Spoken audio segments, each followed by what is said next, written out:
Pegasus weekend here at Gulfstream Park. I'm here with Hall of Fame jockey and incredibly accomplished rider, Johnny Velasquez. Johnny, thank you for making time for us here at Past the Wire.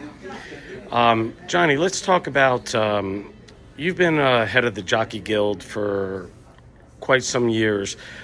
How do you balance the time that takes with your riding and your family and other responsibilities? Yeah, I mean, it's a big responsibility, but somebody has to do it. And I think I have spent a lot of time with our staff. I mean, I don't do the day-to-day business. You know, I hear about everything, but we do have a great staff. Terry Mindy Coleman, and the rest of the staff, you know, working throughout the country, the regional managers, and then the staff on the office that keep up with everything. My thing is to make sure that the face of the guild and talks to the racetrack and all the different stakeholders, you know, be a partnership with the industry. That how can we do better to promote the business, and how can we do better, you know, in safety and all this stuff that have to do with the jockeys and the horses. So I'm very involved on that, yes. Well, Johnny, you've won just about every race, big race that there is. You've won titles. I think you're the leading earner in the history of the sport. Pegasus weekend, huge weekend. You've got two really nice mounts. Let's talk about George Weaver's horse, Sacred Wish, first. You've ridden before. Tell us about what you think the race is going to shape up like. Well, I think she's a horse that needs to be forwardly placed. Doesn't have to be on the lead, but it's really hard for her to make up a lot of ground. So if she breaks well, like she did last time, I like to be forward placed, where she's third, fourth, or second, at least where she's come to win.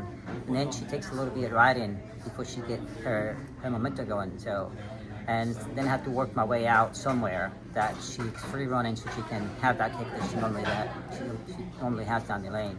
That's basically the thing with her, that even that, you know, she's close by, she's not going to really kick in right away. So I have to get her ready for that, and hopefully I can get somewhere clear that she can kick in. And then in the big race, you know, it's a pretty tough race. You've got White Abaro in there, Stronghold, a few other horses, but you're on Locked, who's a fairly lightly raced horse, but very talented. Tell us about Locked. Yeah, I mean, every time you come to these kind of races, so they're tough races, though, you know. Again, just like a Secret Wedge, a little uncomfortable position. I think if he just race well enough that I can go forwardly place and be third, fourth, keeping in a good momentum. He's another one that he's close enough, but he doesn't really give you much to keep you in that position. You kind of have to constantly remind him to stay there. But he has a good kick, though. You know, again, similar to what Secret Ridge, there's kind of horses that take him a little bit to get going. So I had to get him in the clear to get going. And once you get going, it's a great feeling, though, you know, and that's what he's done the last two races. So hopefully we get a good break and we'll go from there. All right, last question for you, Johnny. Obviously, I'm sure you've ridden a couple of nice young horses.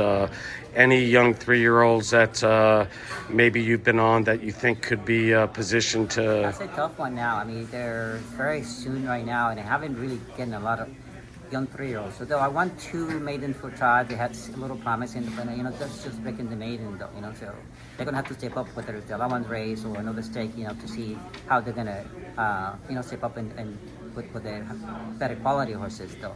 But they have some promises, definitely, yeah. Well, we at Past Wire appreciate you taking time for us, Johnny, and best of luck tomorrow. May you win and come home safe. Thank you.